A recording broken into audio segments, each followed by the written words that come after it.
Okay, I think we'll get started, and I'd like to first of all welcome everybody. My name is Chris Kilford, and I'm the president of the Canadian International Council Victoria branch here on Vancouver Island. And welcome to our CIC members and guests, and of course our guest speaker Kareem. And we're glad that you could join us today. And before we do start, it's important that we recognize that CIC Victoria members live, work, and learn on Coast Salish territory, and in particular, the traditional lands of the Songhees and the Esquimalt First Nations. And we do have a smaller group with us today, which is good, which is great. We're going to be recording this event for those that couldn't join us today.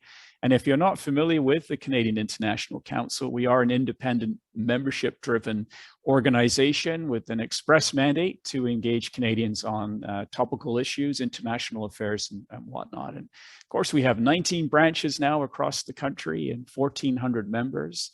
And we're all interested in Canada's role in the world. And I'm sure, like me, we're all following current events in Ukraine and lest we forget Afghanistan as well. There are so many issues going on in the world today, which I'm sure we're going to talk about this morning. And if you'd like to know more about us, you can Google us, the Canadian International Council, and CIC Victoria is on Facebook as well. And you can find out how to join our great group on Vancouver Island. So today we will have a Q&A, obviously, with the audience. We always do. And there's a Q&A area at the bottom of the screen. I'm sure all of you are familiar with it. And if you do have questions for Kareem and myself as we're going along today, just type them there and we'll get to them. And of course, we are recording this event, as I mentioned. So let's get started, and welcome again to Kareem. And for those of you that didn't have a chance to have a look at his biography, I wanted to mention a few words about him. He is the editor. He's the new editor of our online digital magazine, Open Canada. But before joining CIC, he had a terrifically interesting career working in the Middle East, always lots to report on there. He worked in Abu Dhabi and Beirut, and then he was the Middle East correspondent for The Guardian, reporting on the war in Syria, including chemical attacks that occurred there, the refugee crisis, the 2016 attempted coup in Turkey, and he also covered the Islamic State and Yemen and Iraq and so forth. And I'm sure at some point we must have passed each other on the street at some point in Turkey, close to the Syrian border, because I was the Canadian Defense Attaché there in Turkey from 2011 to 2014, and then I was back in the years that followed in Turkey. And I'll just add that, after moving to Canada 3 years ago, Kareem focused on his work in independent media covering the Middle East. And he became heavily involved with New Lines magazine, focusing on the Middle East. And he also has a master's degree in war studies from King's College London. And he now calls Canada, he and his wife call Canada home, and more specifically, Montreal. So Kareem, welcome today. Thanks for taking the time. I know you've probably got lots on the go with Open Canada and podcasts, but glad you could join us today. Oh, it's an absolute pleasure. It's I am sure that we probably ran into each other at some point during our travails in the region. You're very generous. You make my life sound a lot more interesting than it actually is. But it's been a wonderful journey there and over here, and I just want to say that part of the reason that I'm Egyptian myself, my wife is Syrian, and part of the reason that I believe I came to the conclusion as to why the revolutions in our part of the world didn't result in lasting change yet. Is because of the absence of civil society, and it's because of because civil society has been muzzled for decades, in the years leading up to the uprisings in 2011 and onwards, and so being part of the CIC and Open Canada has been so incredibly eye-opening and inspirational. You people are doing incredible work, and the civic responsibility ethic is something that I find absolutely fascinating and inspiring, and so it's an honor to be here, and it's an honor to be part of this experiment. Yeah, we're glad to have you here. And as you mentioned, you were born in Egypt. Your wife is from Syria. You're now in Montreal, and you recently wrote in some respects, how difficult it was adjust to life here in Canada. Do you want to talk about that? Sure. I mean, this is obviously, I'm going to set aside the weather and you know, the challenges of acclimatizing to the temperatures here. You know, we're used to Mediterranean temperatures for the most part of the year, and so that's been an uphill struggle. But the primary challenge was really when we got here was realizing that things were somewhat normal for the past 10 years. You know, obviously there were incredible stories. You know, there were big scandals. There were you know, huge monumental changes in society and in politics and in you know, culture. And but you know, for the most part, there hadn't been, you know, a revolution or a coup, which was, you know, something that you had a 50-50 chance of it happening, you know, in Turkey or in Lebanon, you know, on any given day. And so there was something absolutely fascinating and a little bit scary about you know, having normal concerns on a day-to-day basis, and then having that mental space, you know, be freed up to, you know, to pursue, you know, higher callings, or to pursue you know, bigger questions outside of the day-to-day. You know, I remember one of the things that always disturbed me about life covering, you know, Syria and covering the region was that, you know, whenever I would just have some downtime and I'd be scrolling through photos and on my phone, you know, it would be intermixed with stories of, you know, my wife and I and our cats, you know, and later on our son.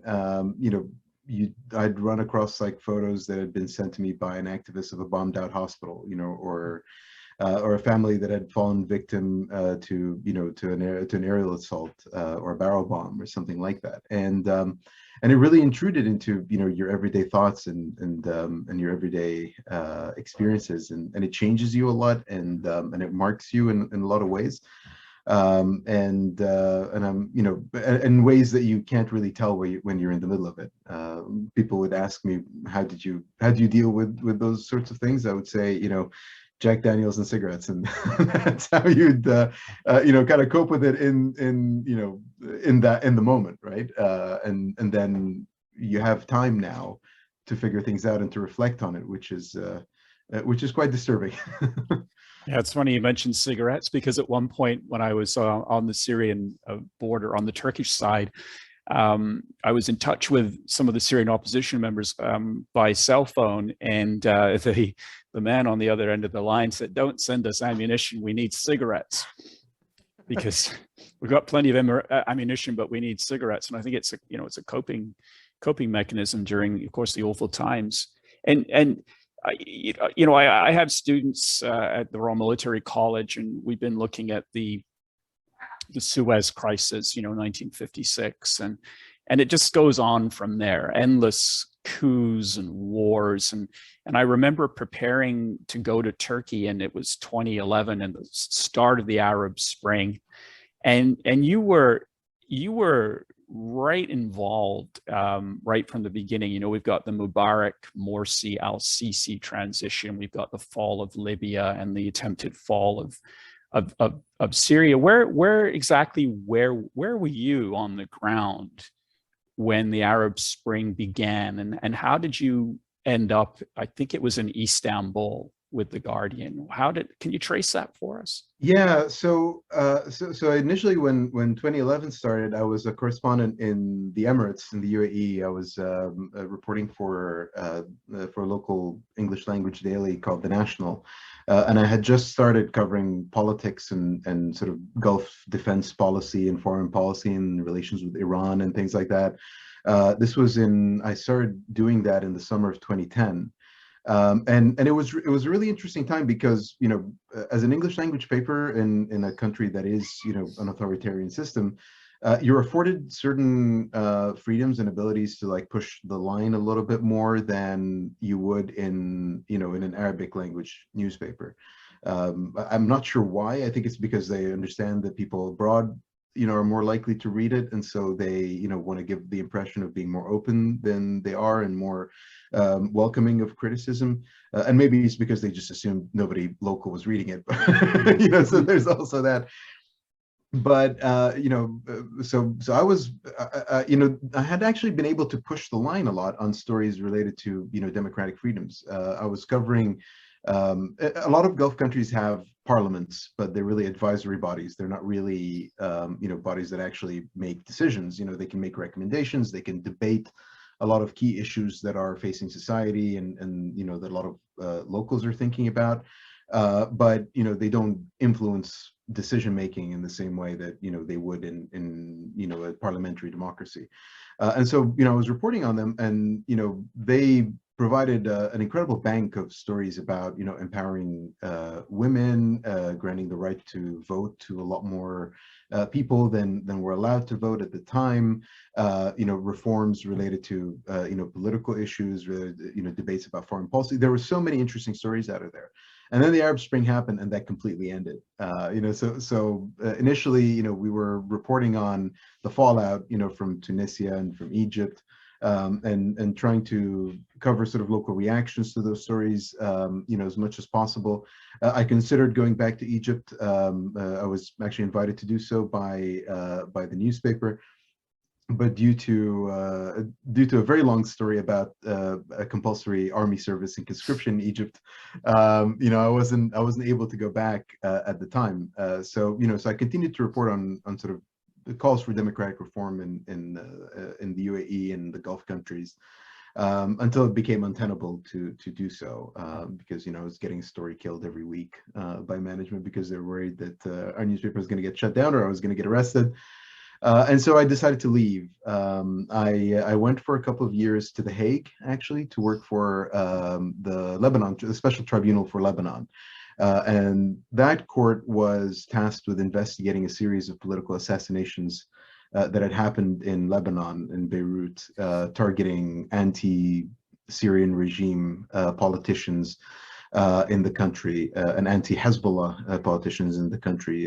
For those who don't know, Hezbollah is the military political organization in Lebanon that is part of the government, and was initially founded as a resistance to the Israeli occupation, and then morphed into a militia that is largely a foreign legion, essentially for Iran, and fights on its behalf in Syria and in Iraq and Yemen and other places. And these assassinations really rocked Lebanon. It threatened to tear the country at the seams. The tribunal was the first attempt to prosecute crimes of terrorism on the international stage. It defined what terrorism is as a legal term that can be, in which a crime is prosecutable on the international stage. Apologies for my cat making a noise in the background. So I went and worked with them for a couple of years, and after that, I wanted to go back to the region and to return to journalism. And so I decided to return to Beirut. Sorry, I'm just going to pick him up so he doesn't make any more noise. So I decided to go back to Beirut, and in order to report on the country, I really wanted to get back into journalism. Went back to work for the Daily Star, which is the main English language daily newspaper there. Covered pretty much everything. As an Egyptian, you're afforded a lot of leeway in a lot of Arab countries, because Egypt is sort of the birthplace of pan-Arab nationalism, and so people generally assume, including in a country like Lebanon, which has 18 recognized sects, and the sects are were instrumental to a lot of its conflicts and its civil wars and so on. It was a very important factor. So Egyptians get a lot of leeway. You're able to go into majority Sunni areas. The Sunnis assume you're Muslim Brotherhood. The Christians assume you're pro the secular dictatorship, and Shiites assume that you love the Prophet's family, who they revere, because we have a lot of shrines for them in Egypt. Right. So it was very easy to go around to report on suicide bombings, to report on intersectarian strife. There was a lot of spillover of the crisis in Syria. Lebanon had about 4 million people when the war started, and they added to that about 1 million refugees in the first couple of years of the war. So 1 out of 5 people you met in Lebanon during that time would have been a Syrian refugee. The sects in Lebanon fought over, whether to support Assad or not, depending on their sectarian allegiance.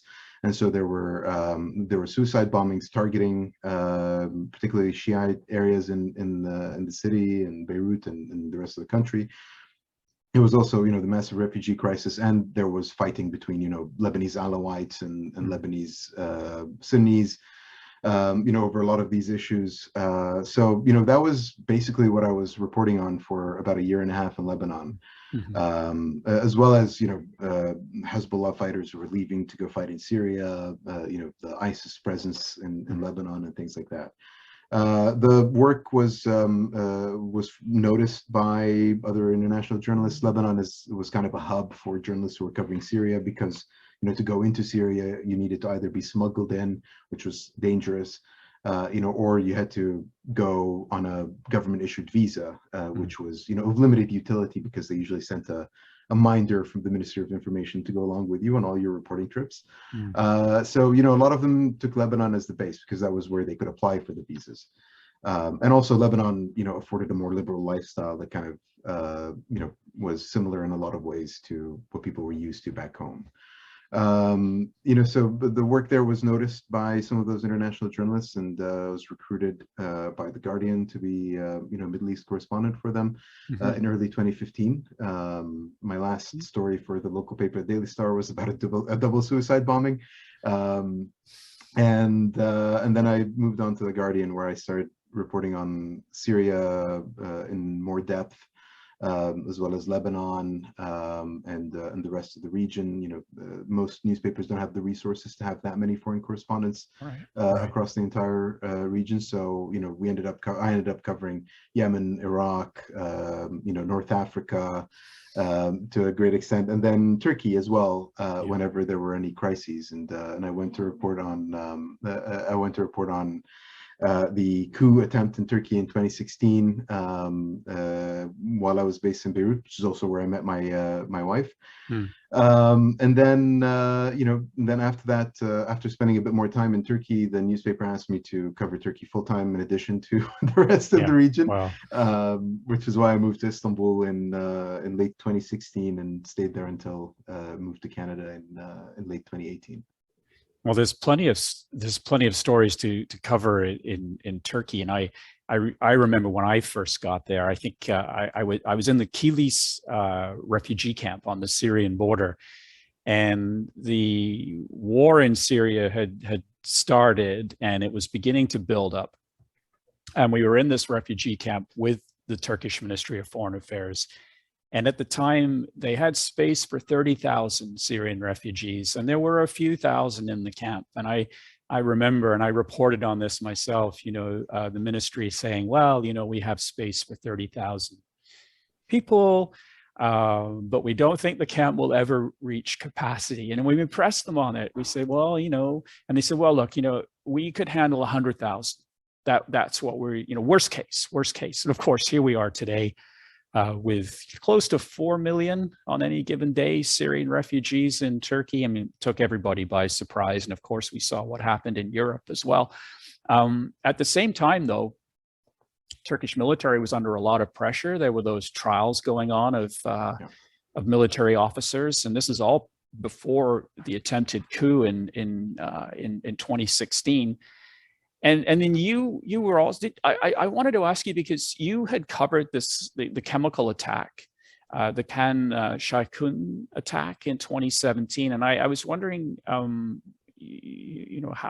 were you, did you get into Syria at this time, or did you have to do that reporting from the Turkish side of the border? Yeah, so we were the only foreign correspondents who made it there. Well, I say we, it was just me.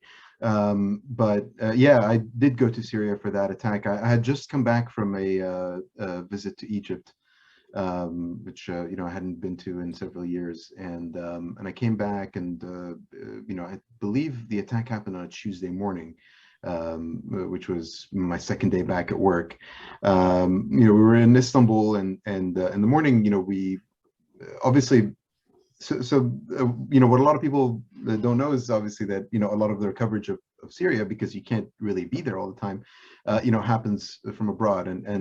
But it's not as bad as it sounds, that you're covering something from so far away, so you have no idea what happened. We've spent years developing contacts and trusted sources that we cross-check and cross-reference all the information that they provide us with, over several years of building up these relationships and contacts, and sometimes being able to get in there and actually meet these people in person. But yeah, I mean, on that Tuesday morning, we started seeing images, really disturbing images that were being sent to us by activists and were being posted on social media.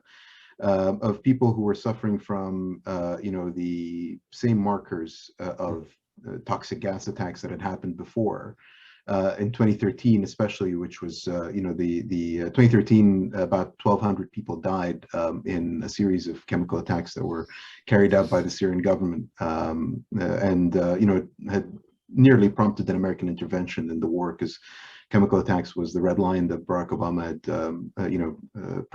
prescribed, that would change his calculus on what to do about the ongoing violence in Syria.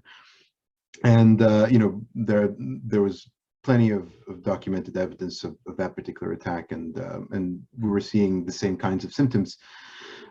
Children and adults, frothing at the mouth and essentially suffocating to death, as a result of that, or as a result of what appeared to be a chemical attack. And, so we began investigating it. It was pretty early in the Trump years as well. And we didn't really know what he was going to do about Syria and what his policy was, particularly given that the Russians had intervened militarily in Syria by then. They'd been in the war for about 6 months, actually a bit longer, maybe 7 or 8 months. And so, when the attack happened, we immediately recognized that this was a big deal.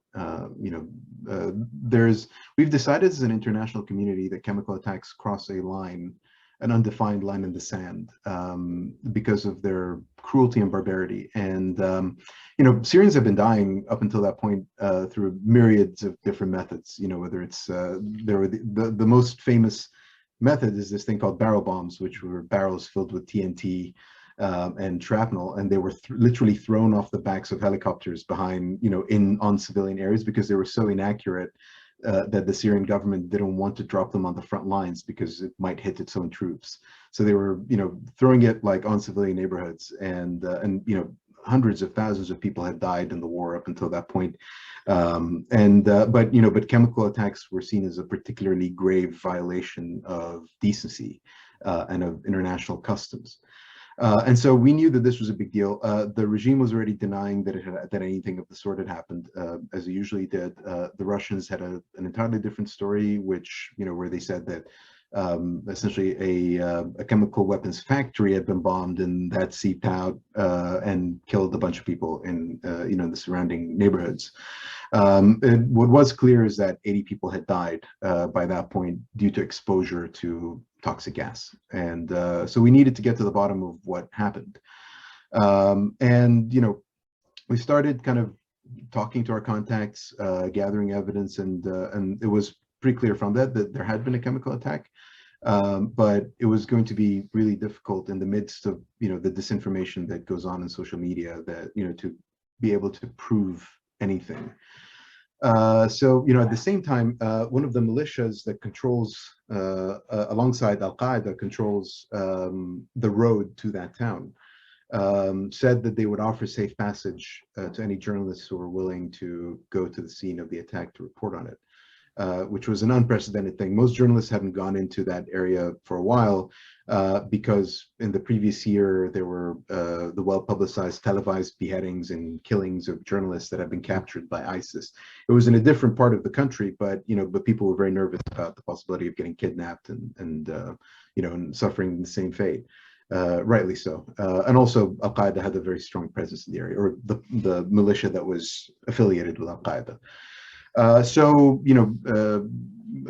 We decided that it was worth the risk, and I flew down to southern Turkey that evening, got in touch with militia's contact in southern Turkey in the same town, and there were a bunch of other journalists that were supposed to come along with us, and they pulled out in the last minute. And he asked me if I still wanted to go. I told him yes, and I didn't tell my editors that the other journalists pulled out.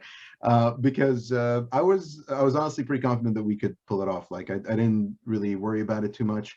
I wasn't that worried about the risk of kidnapping because I'm an Arab, and so nobody's they're not gonna get as much out of it.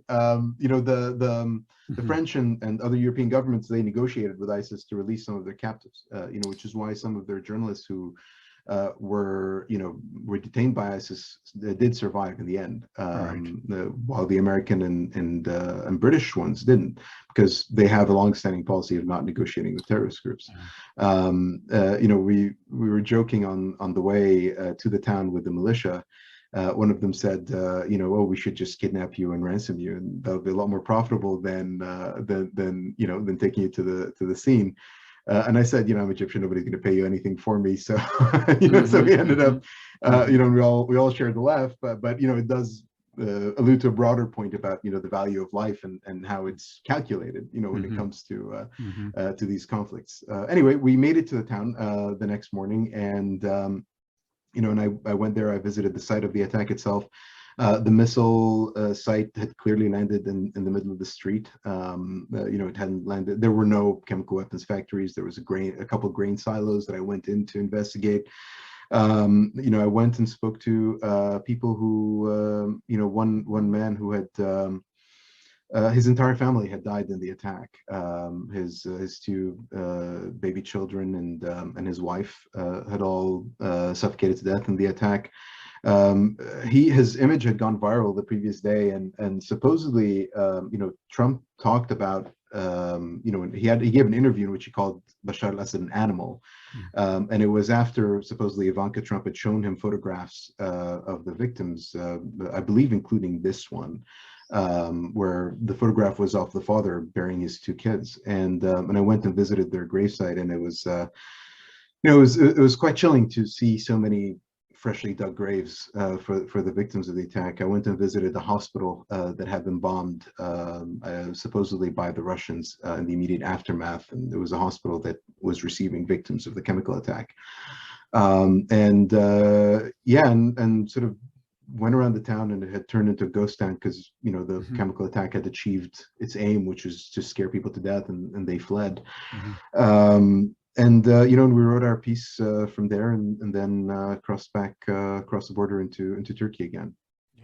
And it's not the first time, obviously. I know the United States responded, as they tend to do with cruise missiles, to limited effect. And when I was listening to the talk coming out of Turkey and out of Washington with all of these red lines, and I used to say, well, I think they've run out of red ink because they've got so many red lines that they've drawn, and they're constantly being crossed. And when we look at the situation, and I know we'll talk a little bit about Ukraine later, but I think this is the concern also now. We're seeing the bombing of hospitals. We're hearing talk about, certainly from the Russian side, this whole disinformation piece about the, you know, the Ukrainians possibly planning chemical attacks to cover, you know, the fact that the Russians may use chemical attacks. And it's just horrible. It's horrible anyway, as you say, right? The death and destruction, but chemical weapons and biological weapons are a whole different issue. Yeah, I mean, you know, a lot of people were often kind of found it strange. A lot of Syrians did find it strange that, you know, an attack that would kill, you know, 80 people, you know, which is not a large amount of people in some of the, you know, more grave attacks on civilians, would elicit such a, you know, a debate and response among the international community. But I will say, I mean, there is something very primal about the destructive ability of, you know, poisoning the air that you're breathing, that is very that has a very chilling effect on you know, us as individuals, like you know, being betrayed in that very intimate way by the air you breathe is like an extraordinary betrayal of humanity, I think. The hospitals thing is absolutely fascinating, because here's the thing about hospitals. Russia and the regime bombed something like there are over 600 at least documented incidents of attacks on healthcare facilities in Syria over the course of the war, which, today actually is the 11th anniversary of the conflict. And the regime actually had, like, the Syrian government actually passed a law in 2012, a counterterrorism law, that permits them to bomb hospitals, that are under enemy control, with the justification that they're being used, as cover for military activities. This is not true. I mean, these hospitals have been repeatedly bombed, and they've been bombed with the aim of causing as many civilian casualties as possible. There's something called double tap strikes, which the Russians also, were involved in. And the idea being you would bomb a hospital or a healthcare facility and then bomb it a second time a few minutes later when paramedics and civilians have gathered to rescue the wounded, in order to maximize civilian casualties. And this is actually something that suicide bombers from ISIS do. I've covered literally attacks where they've carried out double suicide bombings. The first one targeting a civilian area, wait for 5 or 10 minutes while people gather, and then dispatch the second suicide bomber to kill as many people as possible. This is literally something that terrorist groups do to maximize civilian casualties, and we're seeing governments, on the Security Council, using the same tactics, in bombings of civilian areas. The Russians, we don't know exactly how many hospital bombings they were involved in. They were definitely involved in dozens of them. But since the Russian involvement in the war, another over 200 attacks on hospitals and healthcare facilities took place in Syria. And those were either carried out by the Russians or the Syrian government. And here's the thing about international, customs and customary law. It's only customary if it's the accepted behavior, if it's the behavior that is the predominant form that we all accept as an international community and as international societies.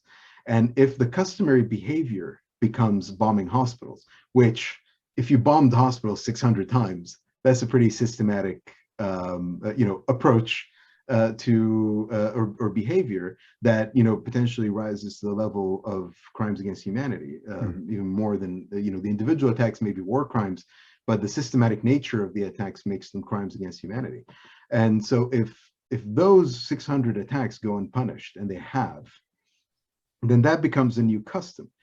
We go back to an era where, I don't know if we ever existed in an era where bombing hospitals was okay, or was accepted. But that's what we're going back to, and if these attacks go unpunished, then that's what becomes international custom. I think it seems that you can get away with a lot of things in the Middle East. Bombing hospitals, it flies under the radar sometimes of the Western world, and the response is a few cruise missiles and some articles, but the rest of, let's say, Europe and North America only really wakes up when they see hospitals in Ukraine being bombed, and it's front and center. But the fact is, it's been going on for quite a while, and now we're seeing the same tactic deployed even closer to home. And I think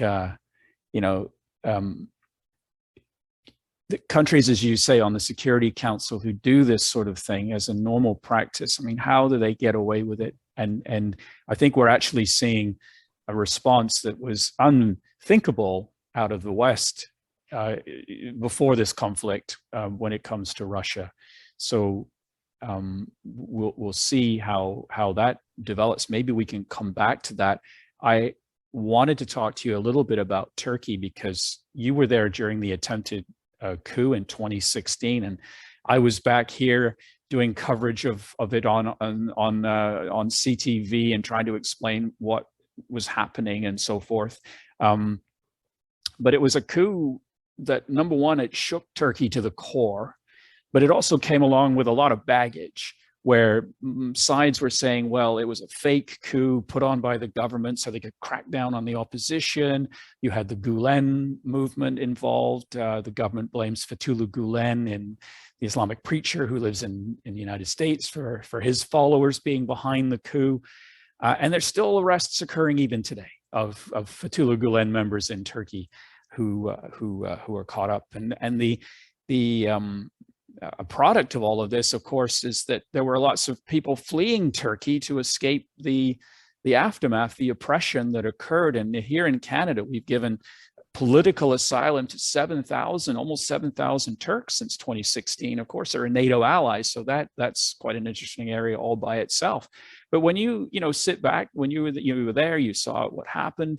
The big question is, who was behind the coup? And I wanted to ask you what your thoughts were about who was actually behind this attempted military coup in 2016. Oh boy, that's a big can of worms. Yeah, it is. That's why I wanted to ask you. Look, I mean, we're no strangers to conspiracy theories in the region. I mean, everybody has an opinion about what happens, and everybody has an analysis about what happens. I mean, the Arab world is really a nation of 300 million political analysts. So everybody has a let me answer in a bit of a roundabout way. The tribunal where I worked, it recently convicted members of Hezbollah of assassinating Rafiq al-Hariri, and it was the Lebanese prime minister at the time. And basically, it's a lot of Lebanese found this somewhat somewhat bizarre, and because they knew who killed him. They were basically saying, we, like, any child can tell you who killed Rafiq al-Hariri in 2005. Like, you didn't need a court that spent hundreds of millions of dollars investigating this crime, only to come to the same conclusion that all the Lebanese had reached in 2005. I often believe that the simplest explanation is the correct one. I interviewed a lot of Turkish officials and ministers and things like that in the immediate aftermath of the coup, before they'd had the chance to get their story straight with everyone, I guess. But they were terrified, and I genuinely believe that a lot of them truly thought that they were going to die that day. That this was the end of the line for them.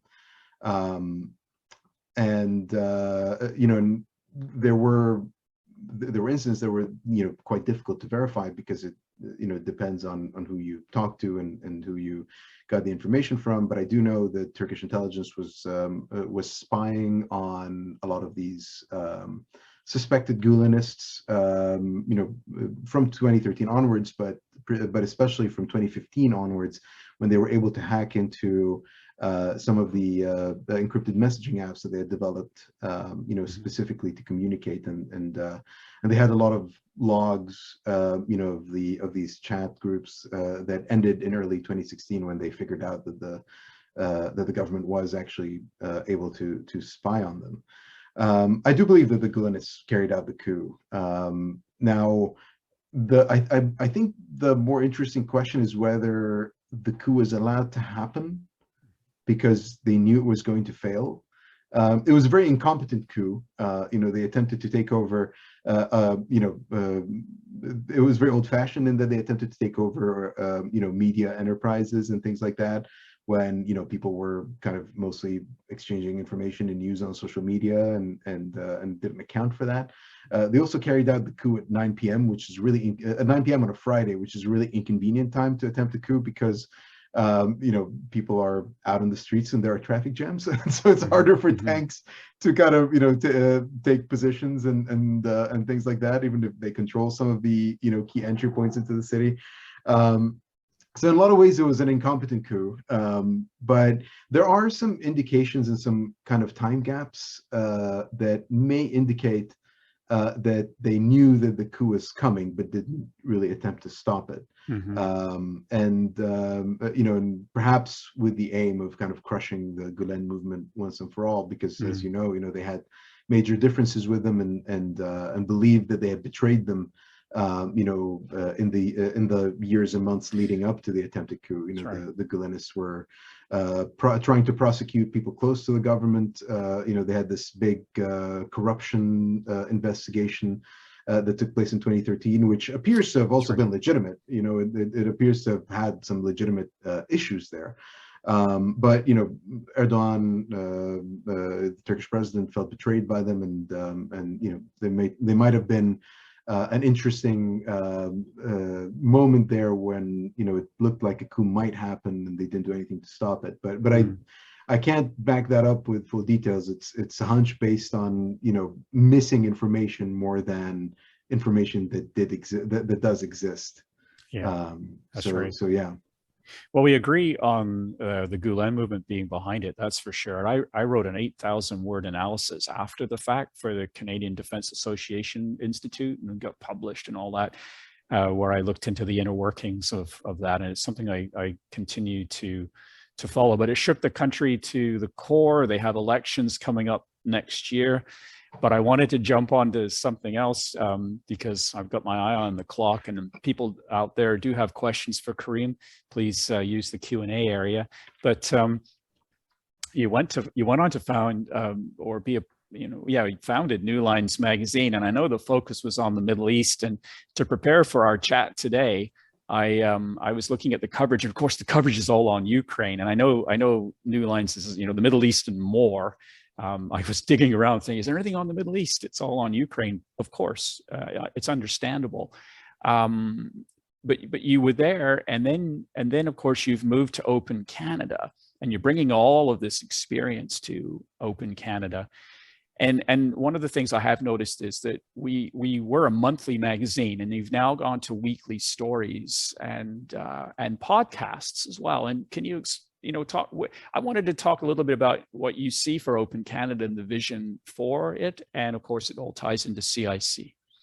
Yeah, so I spent most of the last 3 years since moving to Canada, primarily working with independent media organizations and startups from the Middle East, and the reason is that I believe they're extremely important, as a way for developing democratic ideals and values and promoting open debate in our societies. Most of the media in the region, like in Turkey, actually, is either owned by people close to the government, owned by the government outright, or is basically a state-run narrative that is the dominant one across all these, media environments in the Middle East, and so there's no real space for people to debate key issues that the government doesn't want them to debate, and so independent media that frees us a little bit of those shackles and allows us to work outside of that limiting sphere.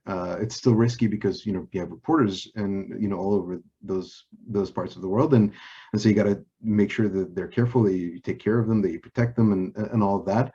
But we all share a belief in the value of independent media in promoting democracy and civic duty and a feeling of citizenship and ownership of your societies.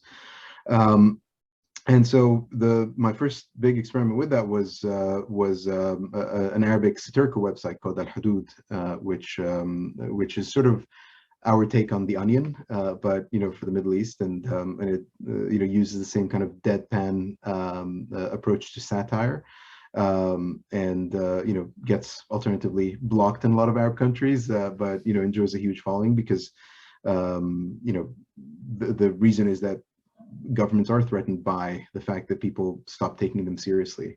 Governments, particularly tyrannical and authoritarian governments, want to be taken seriously, and they can't countenance the idea that they are laughed at, because being laughed at removes that element of fear that they use to control their populations. And so, we enjoyed a lot of success there, and I tried to take the lessons that I learned about media startups and independent media organizations, how to build their audiences and the pace of publication and all of that, to other independent and startup media experiments. And the main one after Al Hudud, as you mentioned, is New Lines magazine, which we had this crazy idea, and the reason is that most international media organizations, and I worked for them, cover the Middle East in a very shallow way. It's primarily the news stories, right? It's primarily the guns and the bullets.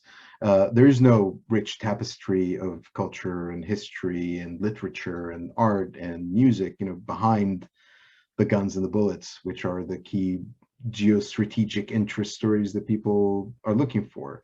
But the thing that always occurred to me was that whenever I wrote stories about those big picture issues through the lens of ordinary human beings, people always engaged with them. People didn't read news stories. Like, there was a moment in time when at The Guardian, they told us to stop writing stories that are longer than 600 words because people were only spending 30 seconds on each news story. 30 seconds gives you time to read perhaps the first 2 paragraphs of a news story. And people were reading them because that's how they got the gist of the news coverage. The lead was, what's happening, and the next paragraph, the nut graph, as we call it in the business, is when, the context. And that's it. They didn't need to read anymore. And so they were flitting off to other news stories that they wanted to keep up with. So we were told keep the vast majority of stories to 400 words. If they were really important, to go into 600 words. And it's impossible to explain anything that's Middle East related in 600 words. And this has real life ramifications because decisions and public pressure and things like that, they get made back in the West, partly as a consequence of what the agenda is based on what the media decides it wants to cover. And it's not that you do a big investigation and then something happens immediately afterwards. That happens in maybe 0.1% of stories that you do. The main way media influences public opinion is through persistence. The way a story or a country or a person gets covered repeatedly creates a sort of public consciousness that sees an issue in a certain way. I'll give an example. There was a piece in the New York Times a few months ago about a shadow war between Iran and Israel, where Israel was assassinating Iranian nuclear scientists and how they were sabotaging Iranian nuclear facilities and research centers. And look, Iran is a really bad actor in the region. Along with pretty much most of the rest of the region, but Iran sends militias to fight in wars that are not its own in order to project influence, in order to extend its sphere of influence in the region. So this comment is not made to defend them exactly, but the piece was about Israel attacking Iranian nuclear facilities and bombing them and assassinating Iranian generals. But the main photograph of the piece was Iranian Revolutionary Guards and military formations. Even though the story was about Israel taking the initiative and attacking Iran. And this is, if you go back to the vast majority of stories about Iran in most of the mainstream press, the stories usually include very threatening images of Iranian Revolutionary Guards and things like that. And the end result is not that one particular story is going to impact it, but the end result is that this image builds up in the minds of readers and in the minds of officials who read the newspaper and so on, that contributes to this idea of Iran as a militaristic society that is bent on hegemony and is bent on attacking all of its neighbors. And that may well be true, but it's not the complex image that you want to be able to understand a region with very complex dynamics. And so we decided we wanted to do a publication that writes long form, that does long form essays, 2,000 words plus, to explain all of these things and to cover stories that are uncovered in the region, and to do all this variety and to translate it onto the page. And I had zero faith that any of this was going to succeed, because I didn't think people had the attention span to sit and read 2,000 words or 2,200 words. We actually had a Shakespeare essay that was 10,000 words, and a piece on Agatha Christie's adventures in Egypt that was around 9,000 words too. And they were among the most read stories on the site, when they were up. So people had a hunger for contextual stories that explain the world to them, stories that tell them that they can absorb intentionally, that they can get out of the raging cesspit of social media and actually sit down and absorb something the same way you would absorb Clara and the Sun, or a really beautiful piece of literary fiction or literary nonfiction. You would just sort of sit there and absorb it and read it and contemplate it and reflect on it and let it affect you. And it turns out people have a huge appetite for that. And so, that experiment is successful. It's ongoing. You mentioned the weekly publication schedule. I mean, imagine if we had to wait a month before we had to write about Ukraine. before we had to bring you some analysis on Canada's role in the Ukraine crisis, what it should do, what it is doing right now, how the Ukraine crisis sort of affects, the Western Security Compact, post-Cold War and post-World War II. And we just waited a month to tell you about it. Yeah. The pace of events is such that we need to be doing this, on a more regular basis. There's also, a good reason from an audience standpoint. In previous startups that I've worked with, we've analyzed traffic when we've had days off, or like a week off for Christmas or for holidays or things like that. People stop following you. Like, the readership declines and it doesn't rise back to the same level it was when you stop publishing, after going on break for a week. Mm-hmm. And so consistency is one of the most important elements of modern journalism. People need to be able to count on you to bring them, information, to bring them stories about Canada's place in the world.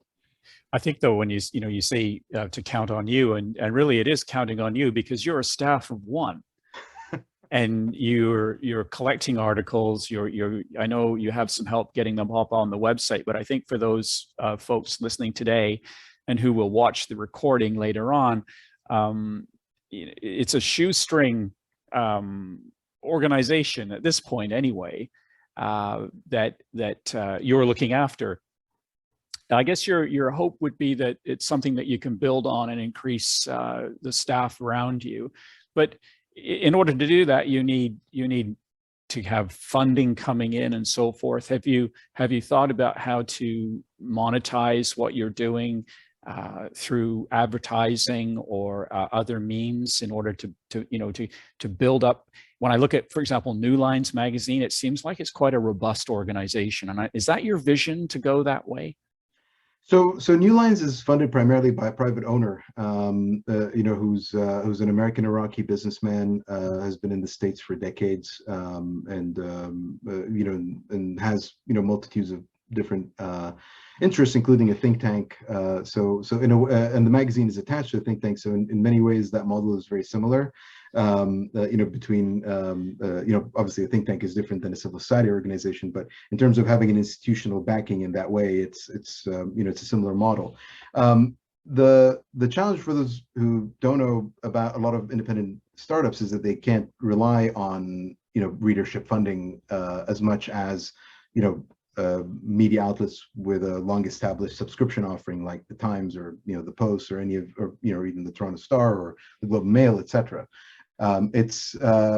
You have to initially kind of focus on either private funding or institutional funding. There are a lot of media focused civil society institutions and philanthropies that fund independent media organizations. There are departments within the Canadian government that also do that, and support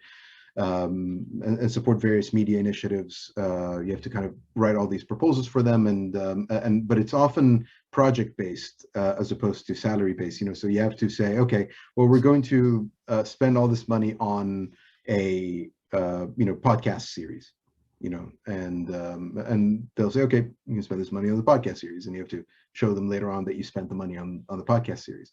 Some institutions, they do core funding where they fund salaries. They pay for the editor's salary, or writers, or to fund commissions and freelance commissions and things like that. The other alternative is to get readers to contribute, and that takes time to build up, and eventually it's early days, obviously, but you need to lay the groundwork for being able to do that. And you lay the groundwork for being able to do that by making yourself indispensable to readers' daily diet. You have to offer something that people can't get elsewhere, and then you have to provide it in the way that readers want to consume it. So one of the big trends right now among news consumers is that they would rather cancel their newspaper subscriptions and sign up for newsletters. And there are many reasons for this. When was the last time you went to the New York Times website and just sort of browsed around to look for interesting stories. Most of the time, these stories are coming to you in your inbox in newsletters or via news alerts if they think it's important or whatever on your app. And that's how you're accessing the news. You rarely ever go to a homepage anymore to hunt for something. And because people are busy, they want the stuff that matters to them to come to their inbox. They want it to be curated. They want to feel like you're carrying a conversation with them too through the newsletters. You can't just send a newsletter that is, a collection of links to the stories you publish that day. You need to kind of have a conversation with them and engage with them and make them feel seen, and you have to respond to those questions, and you have to respond to their concerns and to, curate newsletters that work for them and that they find interesting. If they like listening to podcasts because, they like doing it during their commute or while they're doing their chores and that's their primary way of consuming information, you got to be there for them in that manner too. And you got to figure out also just the pace that they want to be disturbed by. You don't want to kind of bother them all the time with constant emails and stuff like that, or they're going to go away and they're not going to sign up for your newsletters anymore. So through and also one other thing is that people are genuinely turning away from social media in large numbers, because they're people still have a hangover from the Trump years and the constant outrage machine that was social media during that time, and they want to spend more time kind of outside of that cesspool and kind of read stuff that they want to read at the pace that they want to read it at. It's almost similar to, ironically, going back to an era where you got your newspaper in the morning on your doorstep and you just spent half an hour at the coffee table reading it before going on about your business, and you just don't pay attention to the news the rest of the time. And that's the model that newsletters are bringing. And so the important thing is to lay the groundwork for that, to make yourself indispensable to readers, so that when you do develop a finance strategy and a fundraising strategy that involves readers too, you can kind of, you can approach them and you can seek out the best way to do it. And it's always done best in consultation with readers. That's what The Guardian did when they, developed their sort of philanthropic model, because, all the content is free, but you can contribute by choice if you want to make sure. And the selling point is that you feel good about yourself because you're essentially making The Guardian free for people who can't afford it. And so there are many different models for how to seek money from readers, and we'll be developing that over time for sure.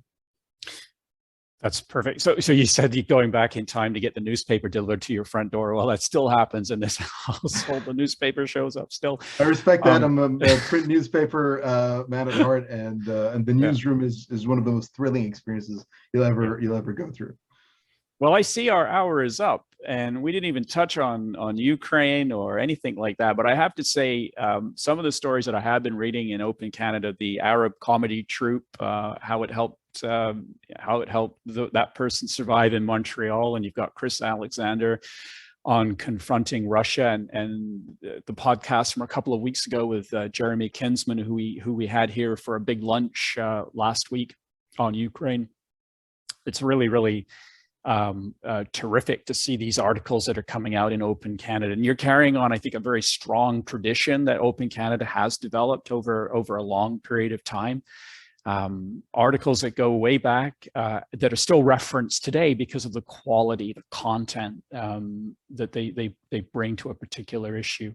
So mindful that our hour is up, Kareem, I just wanted to turn the floor. Yeah, I wanted to turn the floor back to you for a final few comments. I wanted to say, I mean, I'm, like I said, I'm extremely honored to be part of this organization. But one thing I neglected to mention, and I really should have, is that the volunteers in this organization are absolutely incredible, and they've been absolutely crucial for the stories appearing consistently on the site and actually being proofread, and the newsletters going out. They're absolutely essential. Now we're some of them have summer internships, summer work programs, other jobs, and so they're not able to dedicate as and they're not able to contribute as much as they would like. And so please, if you know of any volunteers who would like to do some work with Open Canada, would like to be involved with Open Canada, please direct them my way. I'd be happy to, especially if they're in journalism or if they're interested in journalism, I'd be happy to provide any mentoring for them, any career advice. But we are looking for volunteers. So if you do know anyone, please put them in touch, and I'd be happy to work for them, particularly whether in journalism or in social media marketing. Well, that's a great way to end. And, we work closely with you, Vic, and the students there who publish on politics. And I'm sure we might find some people out there that we can put them in touch with you, Kareem. So thank you for your time today, and thank you for the audience for spending an hour with us. There are a lot of upcoming events here in Victoria and nationally, and you can find a list of them on the Canadian International Council's website. And for all of my CIC Victoria members who I know are out there and listening in, thanks for spending the time with Kareem and I. And I hope to see you at an in-person event at some point in the very near future. So Kareem, have a great rest of the day. And we'll have to come back and do something on Ukraine together as well. Absolutely. Thank you so much for having me, and thank you to everyone who attended. Take care, everybody. Have a great day. Take care. Bye-bye.